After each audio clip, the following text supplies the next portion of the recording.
Jumaat minggu pertama, kita akan cuba bincang tentang perkara-perkara yang berkaitan dengan Tawdihul Ahkam ataupun Tawdihul Hukmi yang dikeluarkan oleh Jabatan Mufti Selangor. Jadi untuk minggu ketiga kita baca kitab Al-Aqidatul Tahawiyah, iaitu kitab ataupun karya Al-Imam Abu Ja'far At-Tahawi Al-Hanafi, yang mana kitab ini juga diterjemahkan oleh Al-Fadhil Tuan Haji Muhammad Syahri bin Abdullah Ahli Jabatan Kuasa Fatwa Negeri Selangor.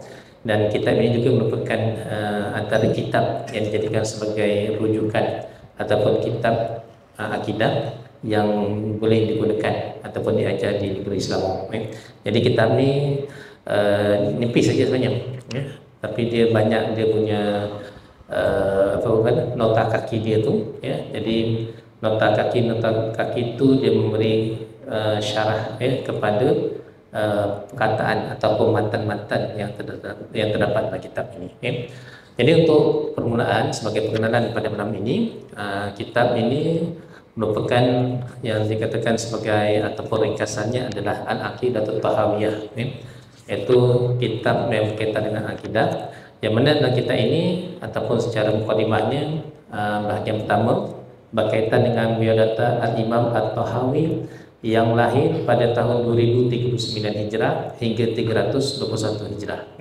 Mana itu adalah tempoh ataupun riwayat hidup Imam At-Tahawi. Nama penuh dia ialah Ahmad bin Muhammad bin Salamah bin Abdul Malik bin Al-Ja'far Al-Hajari Al-Misri At-Tahawi Al-Hanafi, merupakan seorang imam, muhaddis dan juga faqih. Maknanya dia ada tiga, yang kita senang nak faham, dia ada tiga kelebihan ataupun ilmu pada imam ini ataupun Imam At-Tahawiyah ini. Dia ada tiga gelaran yang kita maknanya takjub lah, sebab dia ada gelaran imam, dia ada gelaran muhaddis dan juga dia ada gelaran faqih. Kalau kita nak lihat apa maksudnya dikatakan imam itu, iaitu gelaran yang diberikan kepada seorang yang menjadi ikutan dalam perihal agama. Ini sebab itu beliau digelar ataupun dipanggil sebagai Al-Imam At-Tahawi.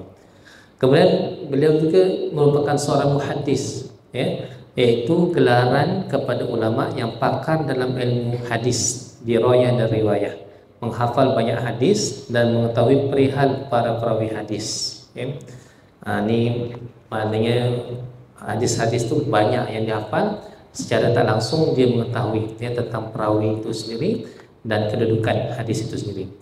Kemudian beliau juga merupakan faqih, seorang yang faqih, yaitu seorang yang alim tentang hukum hakam syarak dari segi halal dan haram, atau orang yang alim tentang perkara-perkara cabang dalam hukum hakam syarak.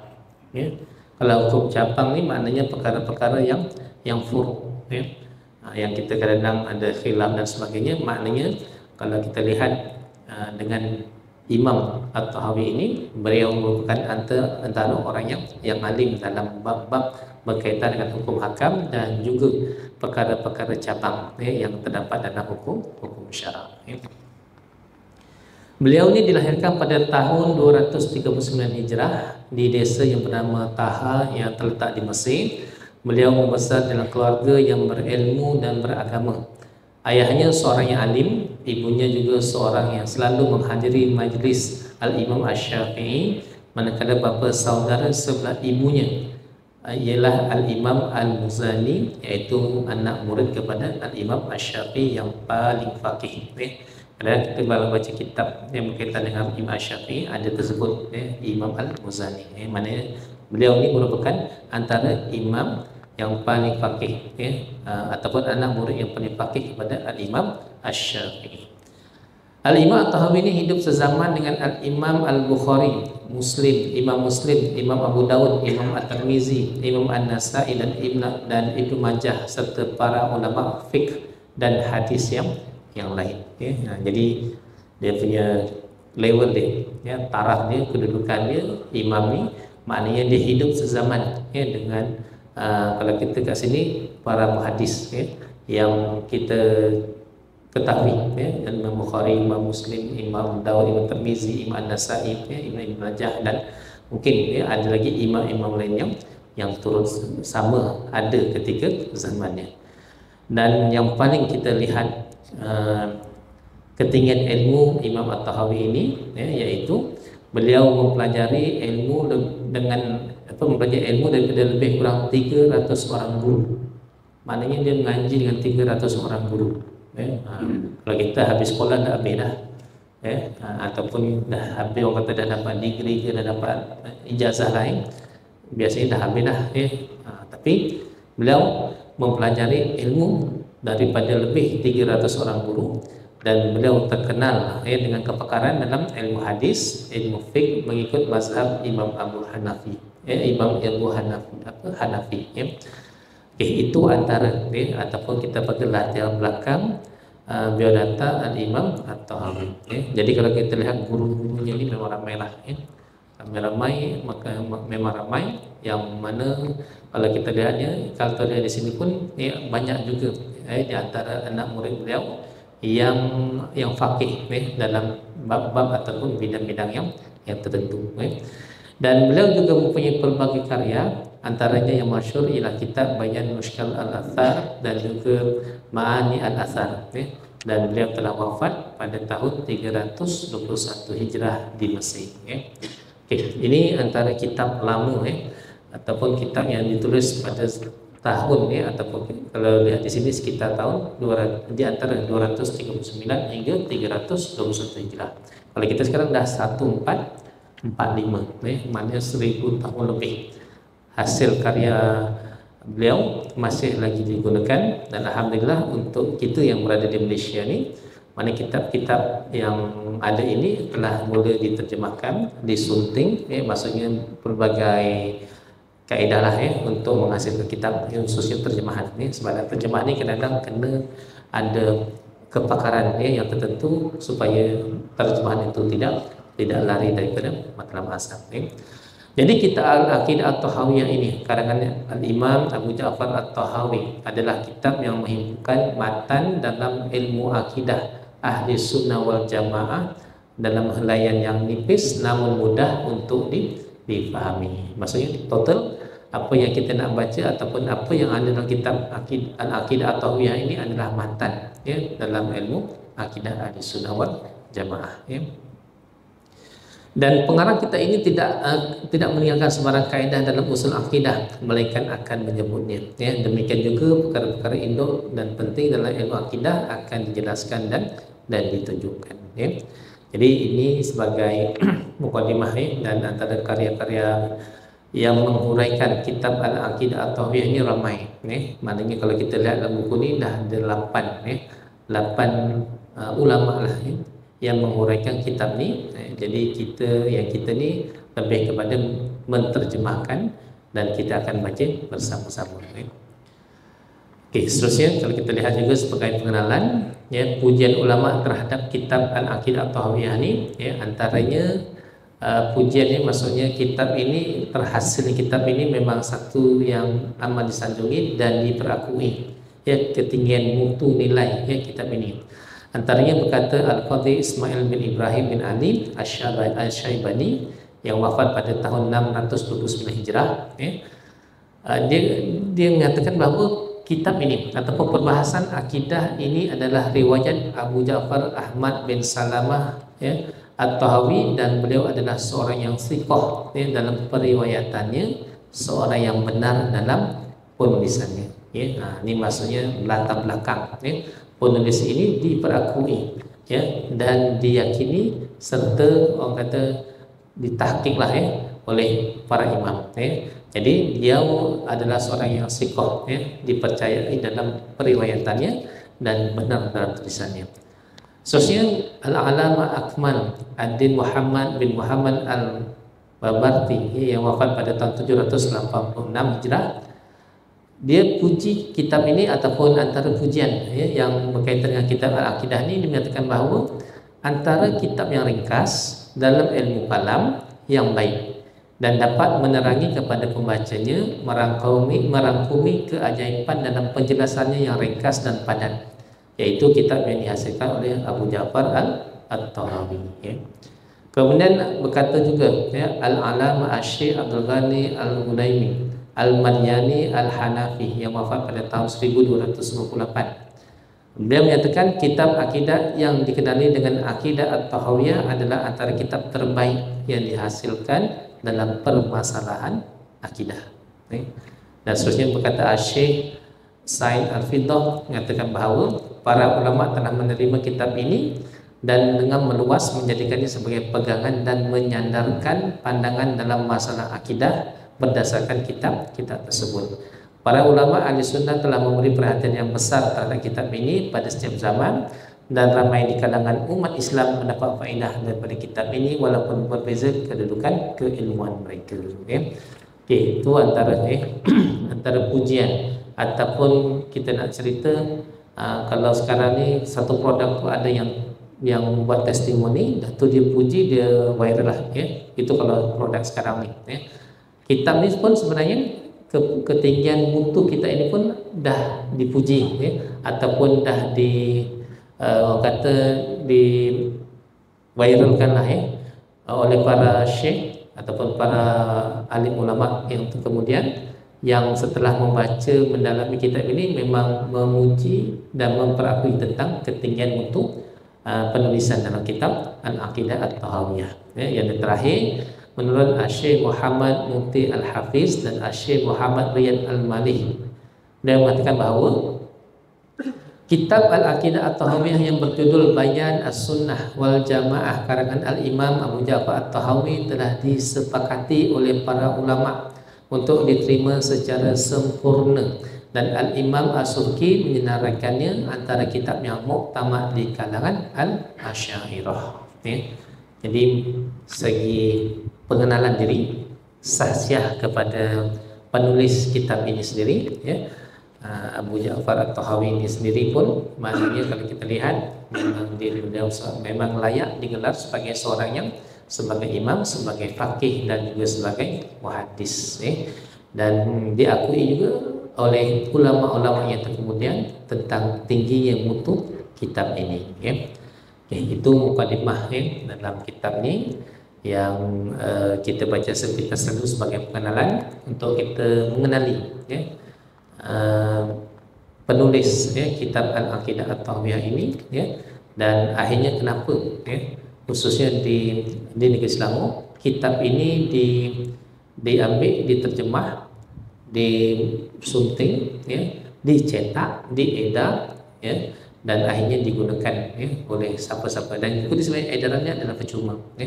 Kalau Jabatan Mufti ada buat pameran dan sebagainya, boleh ambil secara percuma lah untuk kita ni. Saya pun cuma nak tengok juga ada tak dalam bentuk PDF dan sebagainya yang mungkin boleh kita paparkan bila mana kita baca kitab ini. Okey, kita masuk yang bab dia lah, bab kedua, iaitu mukadimah pengarang Ilahiyah, Nubuwat dan juga Samaiyat. Bismillahirrahmanirrahim. Alhamdulillahirabbil alamin. Qala al-alamatu hujjatul Islam Abu Ja'far al-Warraqi At-Tahawi bi Misr rahimahullah. Hadza zikru bayani aqidati ahli sunnah wal jamaah ala mazhabi fuqaha ahli millati Abi Hanifah Nu'man bin Sabi al-Kufi wa Abi Yusuf Yaqub bin Ibrahim al-Ansari wa Abi Abdullah Muhammad bin Al-Hasan Asy-Syaibani ridwanullahu alaihim ajma'in, wa ma yataqiduna min usuliddin wa yadinuna bihi rabbal alamin. Okey, itu sebagai mukadimah dalam ataupun mukadimah pengarang yang kita mungkin baca terjemahan sedikit, yaitu dengan nama Allah yang Maha Pemurah lagi Maha Penyayang. Segala puji bagi Allah, Tuhan sekalian alam. Telah berkata Al-Alamah Hujjaj Al-Islam Abu Ja'far Al-Warraq At-Tahawi ketika berada di Mesir, semoga Allah merahmatinya. Yaitu hadza zikrun, ini adalah penyataan bagi menjelaskan secara terperinci akidati ahli sunnah wal jamaah ala mazhabi fuqaha ahli millah, yaitu pegangan akidah ahli sunnah wal jamaah berdasarkan mazhab fuqaha di dalam agama Islam. Jadi kalau kita lihat di sini perkataan akidah ya, ataupun akidah ahli sunnah. Al-akidah ni, okey, akidah kalau kita selalu kita sebut lah ya, maknanya biasanya kita akan faham ya, berkaitan dengan kepercayaan ya, berkaitan dengan ketauhidan ya, keimanan ya. Jadi dari segi bahasa aqadah ya, aqadah bermaksud ikatan. Segi istilah iaitu membenarkan dalam hati suatu keyakinan yang teguh bertepatan dengan kebenaran ya, seperti beriman dengan Allah dan Rasulullah ya. Jadi ini yang kita nyatakan selalu ya, dalam perbincangan kita sebelum ni berkaitan dengan ajaran sesat. Kalau tuan-tuan ingat lagi, kebanyakannya yang tergolong kepada ajaran sesat yang di Malaysia lah ya, yang kita baca fatwa-fatwa ajaran sesat aja yang ada di Malaysia ketika ini, maknanya kebanyakan dia feel dia kat sini dah ya. Maknanya dalam bab akidah, maksudnya suatu keyakinan yang teguh bertepatan dengan kebenaran, seperti beriman kepada Allah dan Rasulullah. Sebab itu kita tengok ada di antaranya yang mengaku sebagai Tuhan kan.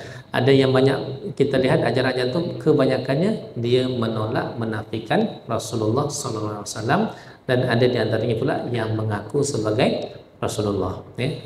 Jadi itu jelaslah ya, maknanya jelas.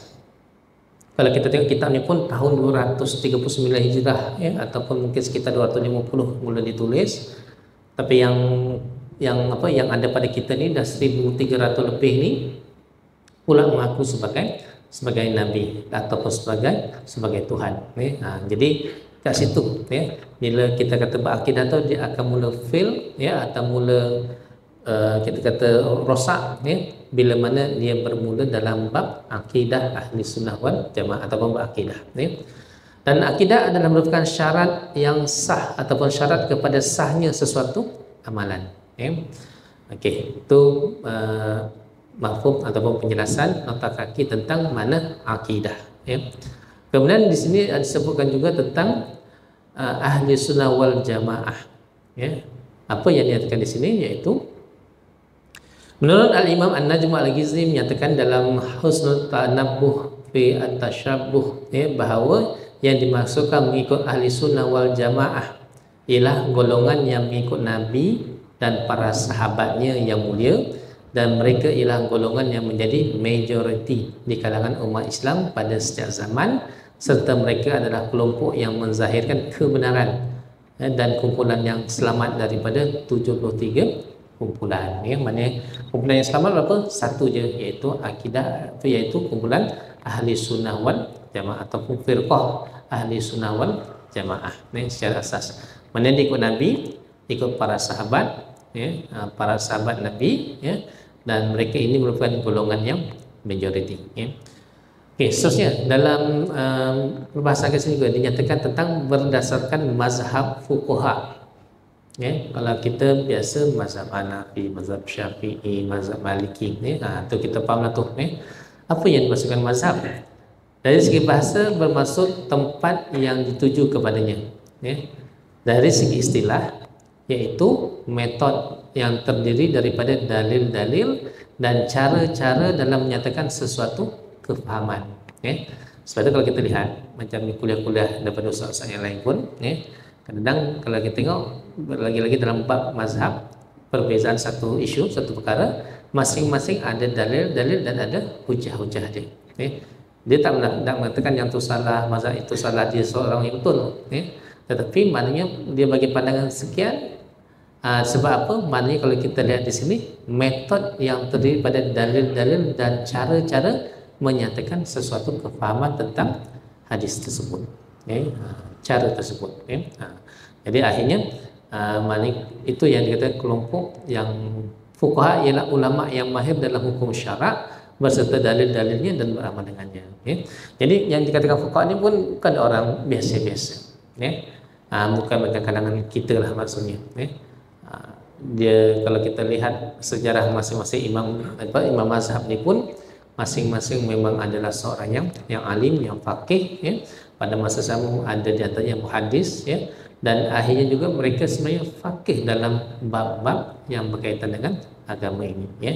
Jadi cuma metode kenapa wujud kelompok itu ataupun berlaku yang dikatakan sebagai mazhab itu, yaitu sebab metode yang digunakan untuk memahami dalil-dalil yang ada. Okay. Seterusnya di akhir ataupun di perenggan yang pertama ni, ala mazhabi fuqaha ahlil millah. Ya, apa maksud ahli millah? Yaitu ad-din Islam sebagai cara hidup. Ya, al-millah itu agama lah, agama cara hidup.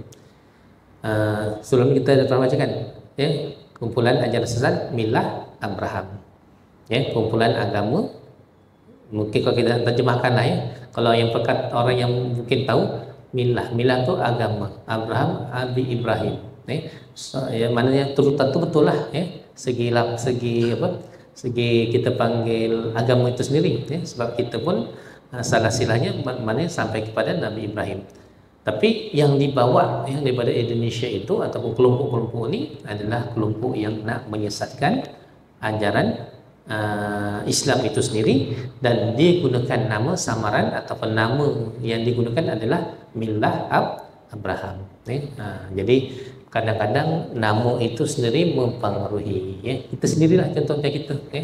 Kadang nama je kita pun dah terpedaya. Contohlah nak beli kasut. Kasut apa? Katalah Adidas. Maksud kita dah dalam mindset kita Adidas mesti kasut yang kualiti, yang smart dan sebagainya, yang berkualiti lah. Saya pakai itu pergi gua Malai, awal-awal dah tanggal gam dia. Maksudnya mentaliti mesti beli tu. Oh ini mesti kasut ni tahan kuat, tahan boleh masuk air dan sebagainya. Walaupun kasut itu boleh masuk air, tetapi mentaliti kita. Jadi begitu juga dalam bab-bab yang berkaitan dengan satu-satu kelompok ni, memang niatnya ada unsur-unsur nak menyesatkan ataupun nak menghuru-harakan satu-satu yang dikatakan sebagai kelompok ataupun sebagai satu agama lain. Jadi dia akan cari nama-nama yang catchy, nama-nama yang mungkin boleh mengelirukan. Dan bila orang dah follow, orang dah ikut, maknanya kalau perasan dia akan keluar lah, ataupun dia istilahnya taubat dan sebagainya. Tapi kalau yang dah memang dia tak ada basic, dia follow sampai itu yang kadang-kadang menyebabkan ia berterusan dalam kesesatan.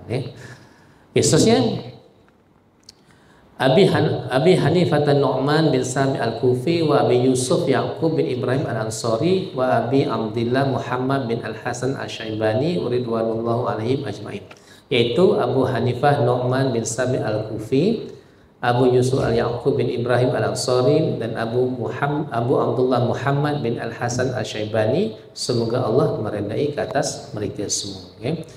Yang dinyatakan di sini sebagai nota kaki dia, Abu Hanifah Nu'man bin Sami Al-Kufi, yaitu beliau dilahirkan pada tahun 80 atau 71 atau 63 Hijrah, pada zaman sahabat, dan sempat bertemu dengan Anas bin Malik, Imam Anas bin Malik, Amir bin Tufail, dan Sahal bin Sa'ad As-Saidi.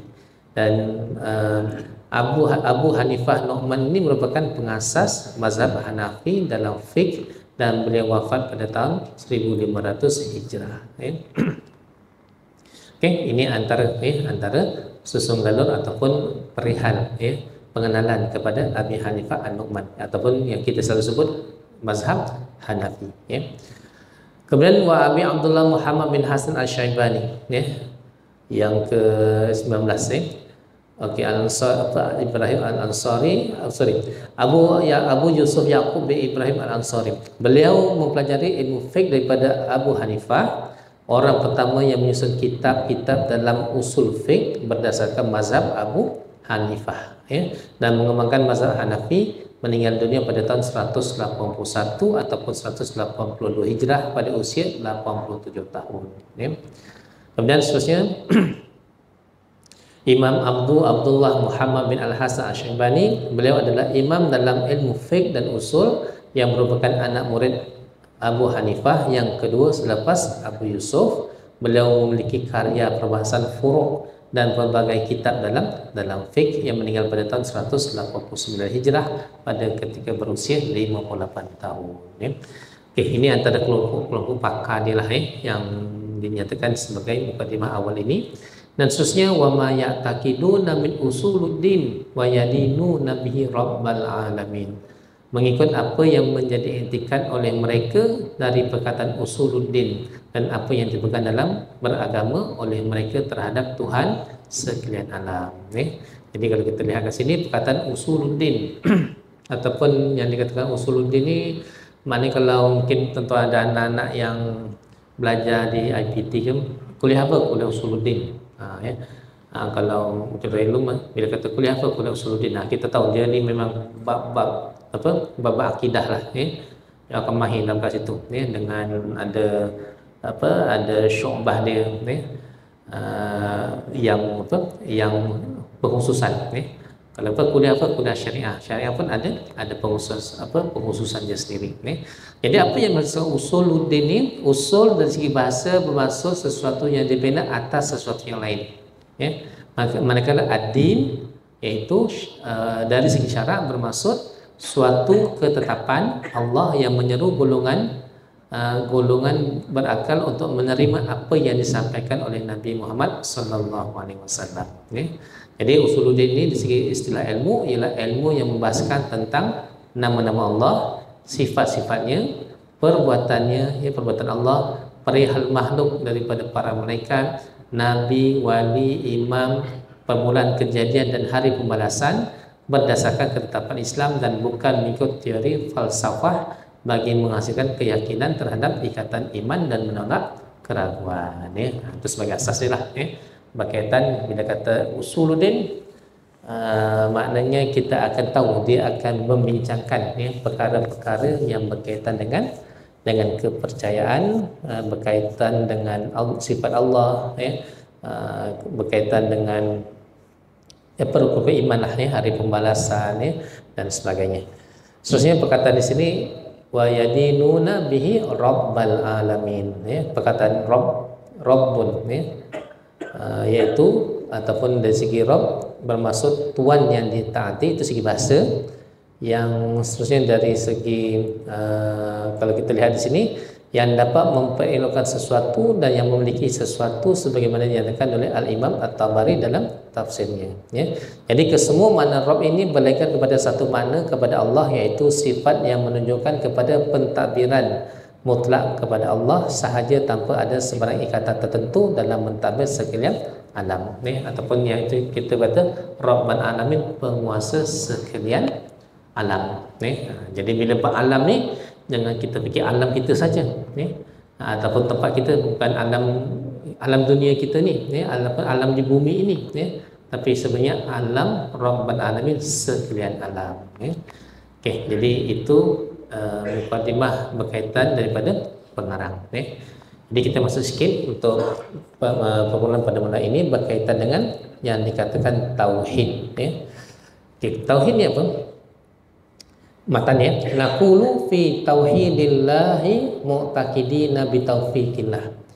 Kami menyatakan tentang tauhid kepada Allah dalam keadaan kami beriktikad berdasarkan taufik daripada Allah, bahawa kalau kita lihat maksud atau makna tauhid, iaitu dari segi bahasa ilmu, bermaksud ilmu bahawa sesuatu itu adalah satu, wahid, ahad. Ilmu bermaksud ilmu sesuatu itu adalah satu. Dari segi syarak, maksudnya bermaksud mengkhususkan Allah sebagai Tuhan yang disembah dengan melakukan pengibadatan serta disertai dengan iktikad tentang keesaannya dari segi zat, sifat dan perbuatan. Maknanya bila kata tauhid itu kita akan bincang khas untuk Allah Subhanahu wa taala, tentang keesaan Allah Subhanahu wa taala, keesaannya dari segi apa? Segi zat, sifat dan perbuatan. Kemudian nama lain bagi ilmu tauhid iaitu ilmu kalam, ilmu akidah dan juga ilmu usuluddin. Jadi dia setara lah. Kalau orang kata ilmu kalam, betul lah tu, berkaitan dengan tauhid. Atau dia kata ilmu tauhid, betul lah tu, berkaitan dengan ilmu kalam. Dan itu adalah, nak kita mudah faham, ia adalah ilmu-ilmu yang berkaitan dengan Allah ataupun berkaitan dengan keesaan Allah. Kemudian dinyatakan seterusnya juga kata nama khas ya, iaitu tauhid itu kepada Allah ya. Nama khas bagi Allah Tuhan yang sebenar. Dan kalimat tersebut menunjukkan terhimpun padanya nama yang baik ya. Maknanya bila kata tauhid ya, tauhidillah, tauhid khas kepada Allah Subhanahu wa taala ya. Kemudian mu'taqidina bitaufiq ya, i'tiqad berdasarkan taufik ya. Apa maksud taufik? Kita kan selalu sebut wabillahi taufik wal hidayah ya. Itu kalam-kalam ucapan-ucapan kita lah ya. Maksudnya ataupun kadang-kadang dalam ucapan kita pun kita memohon taufik dan hidayahmu ya Allah dalam doa kan ya. Jadi apa maksud taufik? Yaitu menjadikan perbuatan hambanya bertepatan dengan apa yang disukai oleh Allah dan diredai ya. Artinya kita nak buat sesuatu ni adalah kita mengharapkan apa yang kita buat tu ya, kita dan sebab tu dalam doa disebut ya, mohon taufik dan hidayahmu ya Allah ya. Maksudnya apa yang kita buat tu kita mohon supaya apa yang kita buat ni ataupun perbuatan kita ni, hamba ni itu bertepatan ya dengan apa yang disukai oleh Allah dan diredai ya. Itu yang dimaksudkan dengan taufik. Rasa-rasa kalau kita baca secara lugawinya lah, secara bahasa, bila sebut taufik ni agak-agak biasanya orang terjemahkan apa? Bahasa Melayu kita lah biasa orang kata petunjuk ya. Kita mohon petunjuk ya, tapi kadang petunjuk taufik hidayah ya. Itu ayat-ayat kita lah ya. Tapi maksudnya ke arah tu lah ya. Maksudnya kita mohon kepada Allah Ta'ala ya, ataupun jadi Allah mohon kepada Allah Ta'ala jadikan apa yang kita buat ni, perbuatan kita buat ni bertepatan ya dengan apa yang Allah sukai dan Allah redai ya. Itu sebenarnya min ya. Min bagi kita sebagai seorang Islam, itulah ya kekuatan kita kat situ ya. Okey, itu yang dikatakan tauhid. Seterusnya dalam muka surat seterusnya berkaitan dengan Allah itu Esa ya. Biasa kita sebutlah ya, Allah itu Esa ya, ataupun Allah itu tunggal dan sebagainya. Apa maksudnya kat sini? Innallaha wahidun la syarikalah wala syai'a misluhu ya. Sesungguhnya Allah itu adalah satu, Esa, la syarikalah ya, tiada sekutu baginya, wala syai'a misluhu, dan tiada satu pun yang menyerupainya ya. Okey. Jadi bila kita menyatakan bahawa Allah itu Esa ya, kalau contoh kita pergi haji pun atau umrah pun sebut ya, labbaik Allahu labbaik ya, labbaik perkataan kat ujung tu dia akan pergi kepada la syarikalah ya. Kalau kita takbir pun ada perkataan ya, maknanya tak ada sekutu. Okey, apa yang dimaksud dengan satu Esa ya? Kalimah wahid dan ahad adalah sama arti ya, wahidun ya, ahadun ya. Kalau kita pernah dengar, ingat kisah Bilal bin Rabah bila mana dia ketika diseksa ya, diletakkan dihempap ataupun diletakkan batu di atas badannya, perkataan yang disebut adalah ahad ya, ahad ya. Maknanya keyakinan dia ya, kepada Allah SWT itu adalah kepada Tuhan yang Esa ya. Kemudian ada pendapat lain mengatakan setiap sesuatu kalimah itu memberikan makna yang berbeza, iaitu kalimah wahid digunakan pada sifat, manakala kalimah ahad digunakan pada zat ya. Ni pecahan lah ya. Ini segi kalau kita belajar ilmu dalam bahasa Arab itu sendiri pun dia akan merujuk ya, ke kadang lah ya. Ada setengah-setengah perkataan itu dia ada takhasus dia ataupun muwasafat dia ya. Kita lihat dalam surah Az-Zumar ayat yang keempat, wallahul wahidul qahhar, dan dialah yakni Allah wahid yang maha esa, al-qahhar yang mengatasi kekuasaan segala-galanya ya. Kalau kita dalam Asmaul Husna disebutkan ya Qahhar ya Jabbar ya, dan sebagainya, itu ada nama-nama Allah. Dan dari segi terjemahan ataupun maksudnya, kalau kita lihat dalam surah Az-Zumar itu sendiri, ia berkaitan dengan dialah Allah yang Maha Esa lagi maha mengatasi kekuasaan segala-galanya. So once kalau ada orang mengaku dia ni Allah, dia ni Tuhan, dah memang senang kita dah faham ayat ni, totally kita boleh tolak. Tak payah percayalah.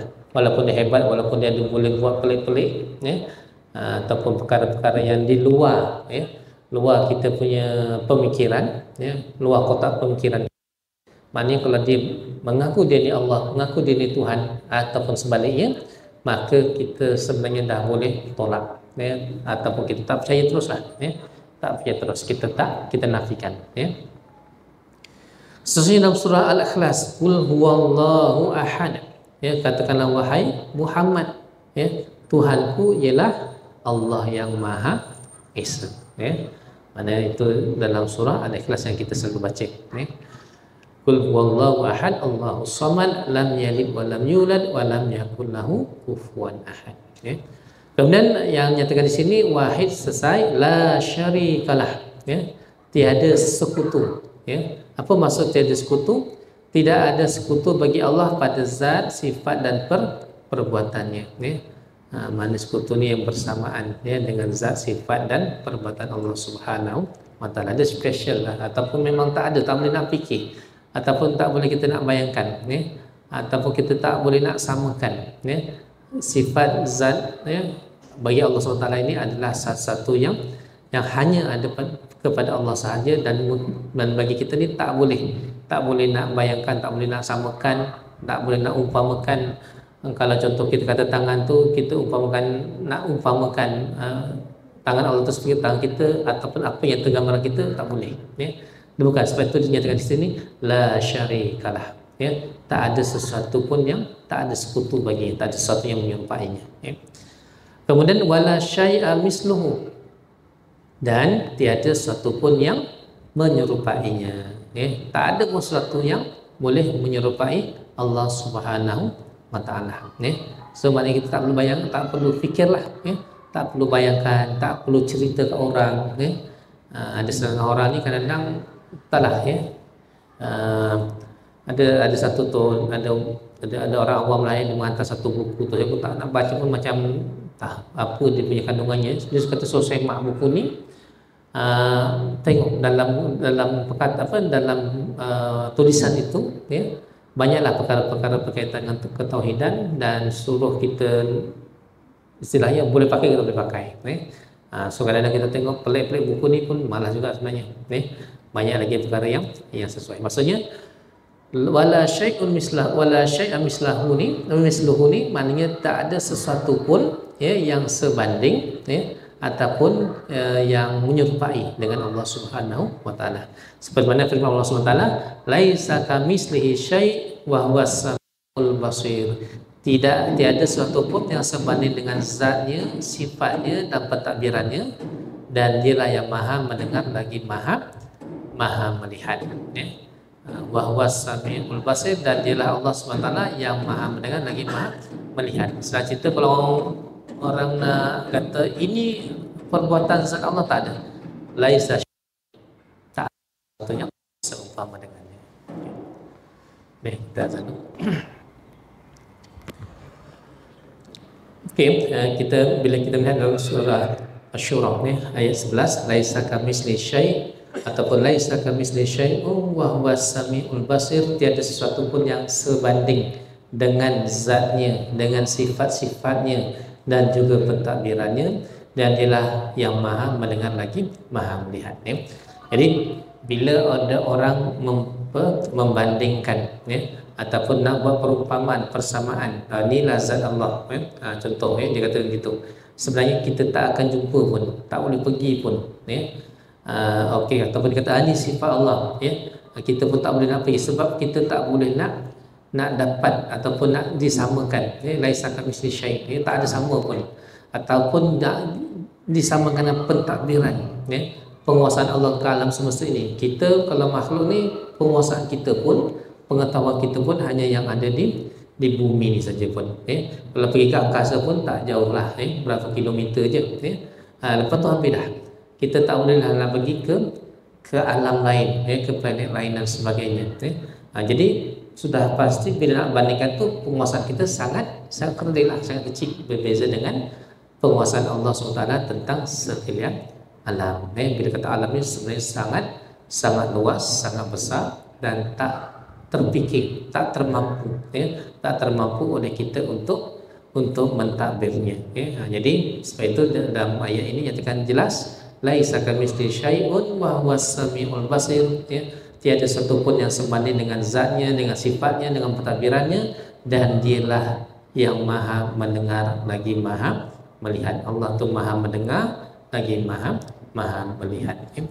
Dan seterusnya Allah maha berkuasa, wala syai'a yu'jizuhu wala ilaha ghairuhu. Dan tiada satu pun yang dapat melemahkannya dan tidak ada Tuhan selain dia.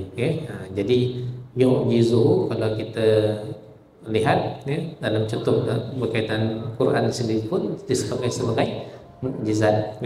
Maksudnya tak ada satu pun yang dapat melemahkannya. Kalau kita maksud yang dikatakan tidak ada satu pun yang dapat menghalang Allah untuk melaksanakan segala kehendaknya. Kalau kita lihat dalam surah Fatir ayat 44, وَمَا كَانَ اللَّهُ لِيُعْجِزَهُ مِنْ شَيْءٍ فِي السَّمَاوَاتِ وَلَا فِي الْأَرْضِ إِنَّهُ كَانَ عَلِيمًا قَدِيرًا. Dan sudah tetap bahawa kekuasaan Allah itu tidak dapat dilemahkan. وَمَا كَانَ اللَّهُ لِيُعْجِزَهُ, maksudnya kekuasaan Allah itu tidak dapat dilemahkan ataupun dihalangi, min syai'in fis samawati wala fil ard, ada sesuatu sama ada di langit ataupun di bumi. Innahu, sungguhnya Allah SWT itu kana aliman qadiran, sungguhnya Allah SWT itu maha mengetahui lagi maha berkuasa. Jadi itu kita katakan sebagai asas. Mana bila bab tentang Allah Ta'ala itu, Allah yang tadi bab keesaan, memang kita tak boleh nak nafikan Allah itu memang esa, tak ada persamaan. Kemudian yang ni pula dia kata Allah Maha Berkuasa. Bila Allah Maha Berkuasa tu, maknanya tak ada sesuatu pun yang boleh melemahkannya.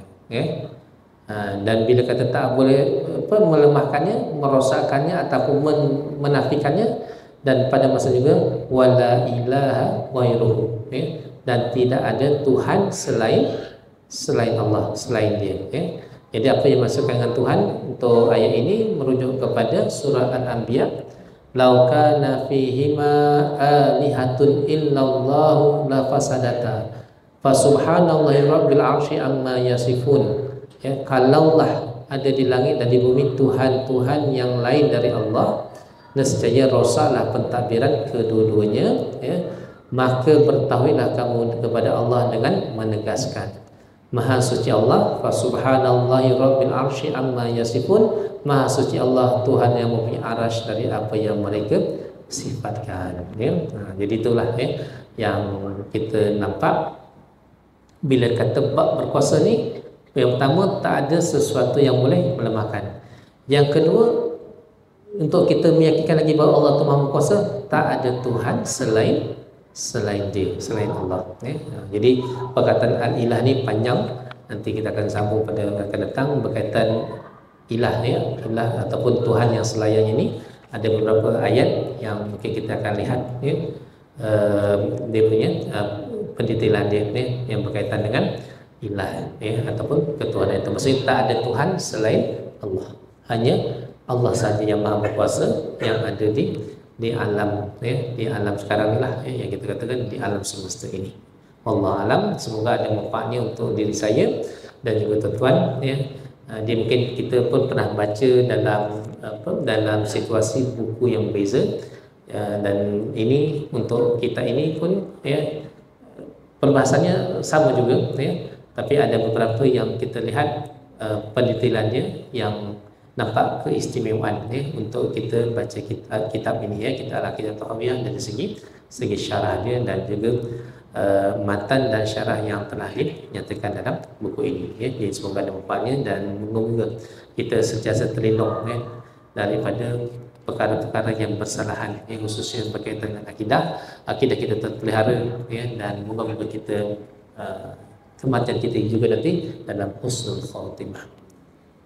A'udzubillahi minasyaitonir rajim. Bismillahirrahmanirrahim. Alhamdulillahirabbil alamin wassalatu wassalamu ala asyrofil anbiya'i wal mursalin wa ala alihi washabbihi ajmain. Allahumma faqihna fid-din wa 'allimna ta'wil wa hdina siratal mustaqim. Allahumma ya muqallibal qulub tsabbit qulubana ala dinika wa ta'atik. Rabbana atina fid dunya hasanah wa fil akhirati hasanah wa qina azabannar. Wa sallallahu ala sayyidina Muhammad wa ala alihi washabbihi wa baraka. Alhamdulillah. Bismillah.